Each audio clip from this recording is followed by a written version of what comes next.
Just because it's something big doesn't mean the quality has to be diminished. We just want to create something fun to do together, and we both enjoy doing it. I love your teamwork. How inspiring that is. Welcome. I'm so excited that you're here. Justin, you brought your beautiful wife, Nicole, with you today. And I know that Nicole has her own business and she does assist with S&N junk removal. So she's really an entrepreneur for two businesses. Yes. But Nicole, tell me about your business, how you started it, and what it is that you do. Oh, wow. I've been in the food and beverage industry a long time. I graduated with a business management degree, and then I started working for corporations, opening restaurants, working in food and beverage establishments for a while. And then as I got older, I just decided that I kind of wanted to do my own thing. So we opened up a catering venue. He built a brick oven pizza, and we decided to start catering fresh oven brick pizza in it. So I've always been in the food industry, so that was just fun doing. We have large parties, family style, private parties, and we cook fresh pizza. We do the dough from scratch, all the sauces from scratch, all the ingredients from scratch, because we just noticed there's a lack of flavor to food, and that lack of flavors come from mass production of food. So Right. a lot of corporations, they get big and then they start pitching all the pennies.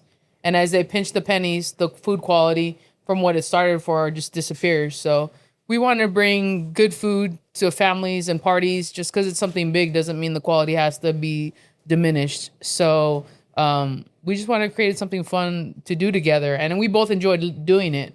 So it started with us just cooking together, and he makes a lot of different foods I don't, and then it was kind of like getting together on a venture and doing large parties. I mean, 60 to 100 guests we do, and we have a variety of different menus from kids parties to, I mean, unfortunately we've done some funerals and some things that aren't so fun, but bringing fresh pizza that people can talk about and smile over definitely helps out. How does entrepreneurship differ from working in the regular corporate environment, and which did you prefer? You get to make your own schedule, and you get to create your own menu and your own ingredients, and you get to, figure out what works for large parties like I'm doing. Like, not everything on a small scale works for a large scale. Not everything on a large scale works for a small scale, but you can do so much more when you're still small enough. Mm-hmm. And you can still get so much more flavor and so much more ingredients. And we just so when we first started, we were making so much pizza. I was like, we cannot eat this much pizza all the time. Because it was just like, they were all good and we were eating them all, and we had to sample them and take pictures,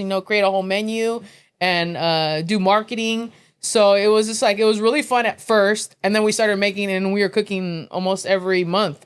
We were cooking a lot of pizzas.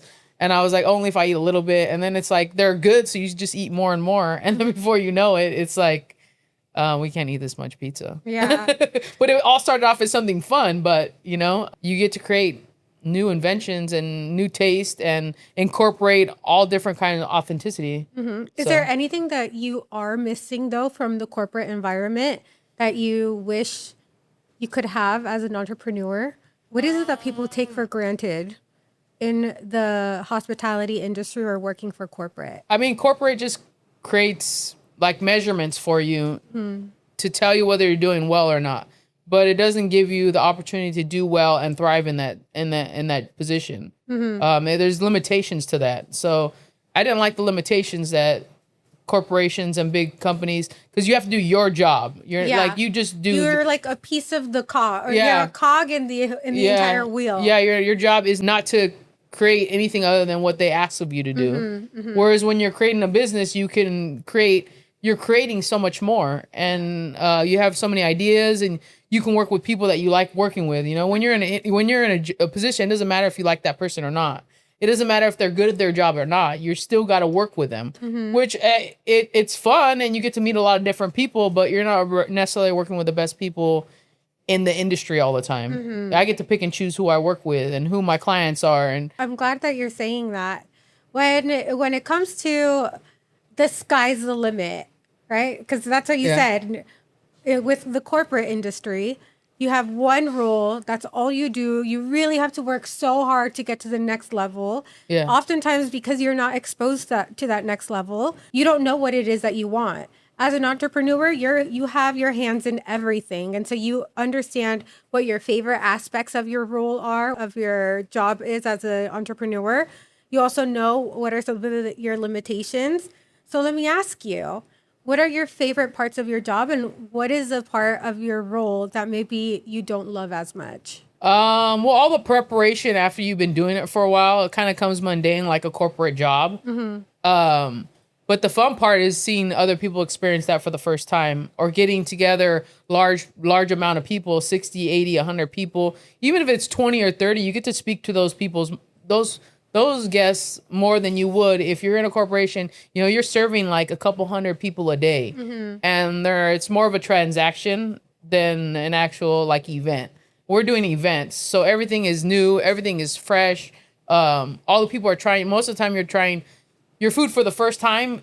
But again, all of them are referrals, so they know that it's gonna be good, but they don't know. They create their own menu, so I get to create the menu that they want, and I say, "Look, at these are your options. What do you think is gonna work best for you and your guests? What do you want to eat?" You get to be creative. I love Yeah, that. so they get to get fresh food that tastes good, and people are like, "Oh, what's that? I taste this, I taste that," and I'm like, "Yeah, it's just all fresh made. You're not getting anything bulk bought. Everything's like individually bought. So I'm checking if I make a pizza that has tomatoes in it. I'm picking the tomatoes.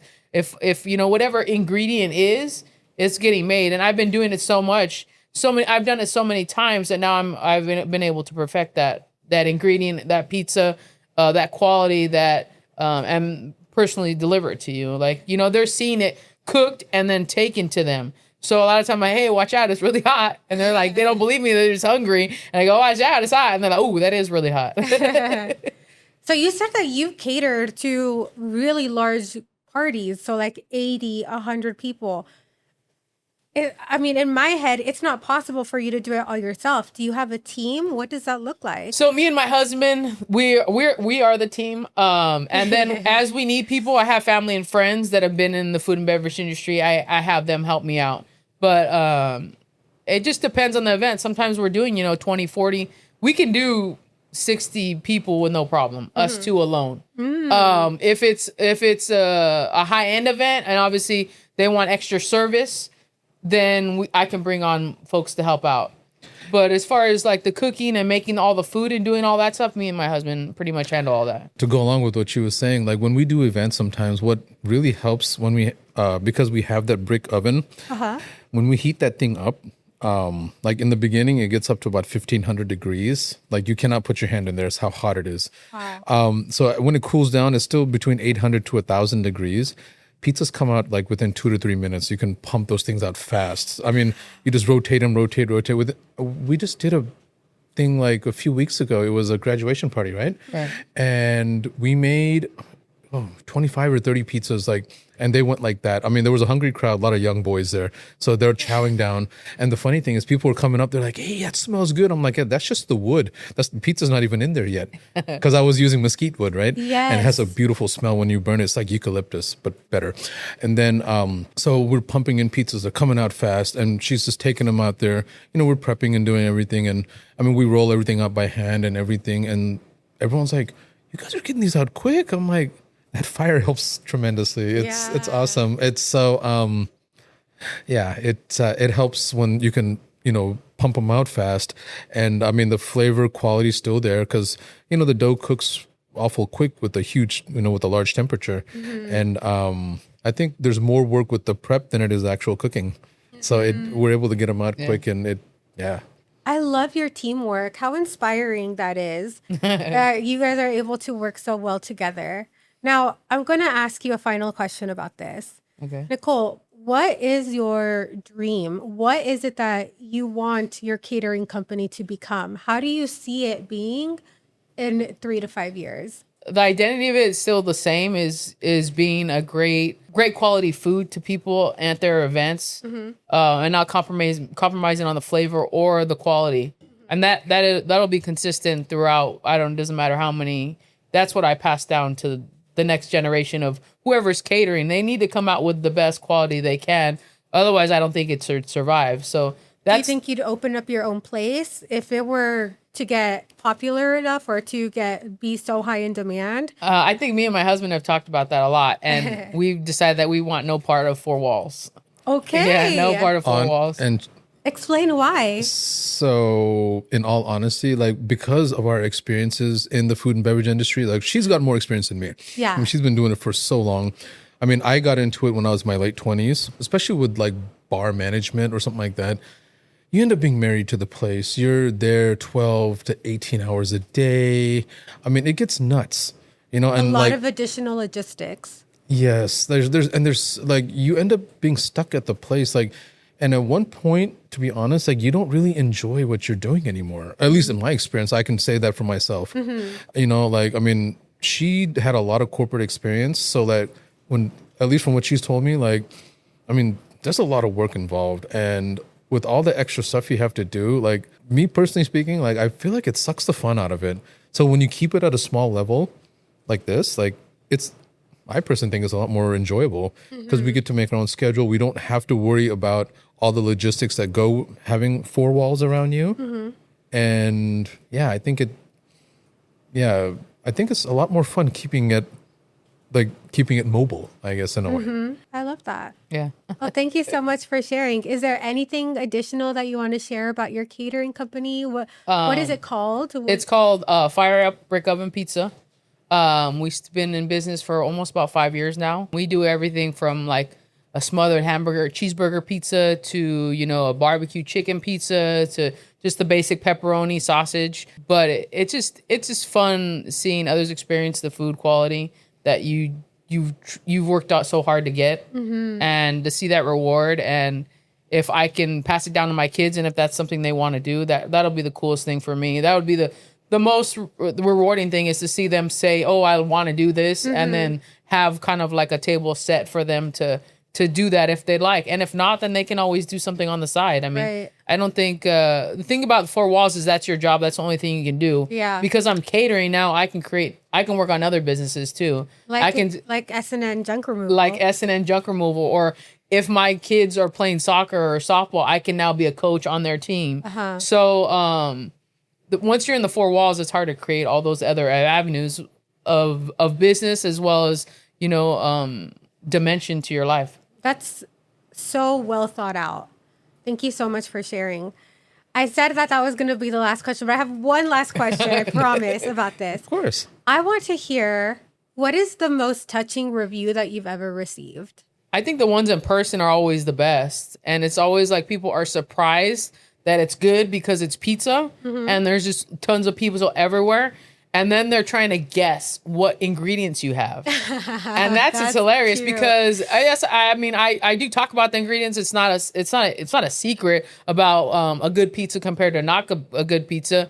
But like when they start asking me like measurements and stuff, I'm like, whoa, you're getting I can't give my secret sauce you're away. getting too close to the fruit of our labor, you know, type deal. So just being able to experience those fun where like people are like, hey, when you make a pizza, bring it to me. They're eating it too fast. Those are always the coolest. And like the last graduation party we did, her son loved pizza. And they had like a pizza roller that said love, and it says, you know, piece of pizza for you, or I want to be part of your pie, and there were just really cool additions that things that I didn't think of, but like we were perfect for their event. There's a lot of people that like pizza that just haven't had good quality pizza, and then they like have our food and they're like, oh my gosh, this is amazing. I've never had pizza like this before. So I don't really I see social media stuff, and when I post stuff, like I have a lot of clients that'll post on this is the best pizza I ever had, and those are all cool, but going to their events and seeing their events be successful and the guests having a good time, we've been there where they have other, like a churro lady, or they have a different other business that's adding to there. And they're like, people are like, that food isn't that good, but your food is really good. We'd hire you again, but we didn't like that one, or what they did, or how they did it, or, you know, even a different drink, bartender. There's just a lot of clients that we meet that even our competition, even though they don't even make pizza, is they're looking at like, we wouldn't hire them again, but we're glad you came. And the reason why we told you is because one of our friends told us about it, and we tried your pizza, but now we want to have our our own menu. So, or we're waiting for a good event to have you at. Then a lot of people are like, oh yeah, we do. A lot of times we have gatherings and they're small, 10, 15 people, but like we can't wait to have a big venue or a big event where we're having, 40, 50 different people, and we're able to share this with them. I think those are the best compliments, are the ones in person. Wow. Thank you so much for sharing. It's all in the yum, right? I'm Yes. sure you feel happy. There's something that, like, a little happiness in your soul every time you hear somebody go, this is good. Right. We look for delicious, not Okay, delicious. delicious. Wonderful. Thank you so much, Nicole. Oh, thank you for having me.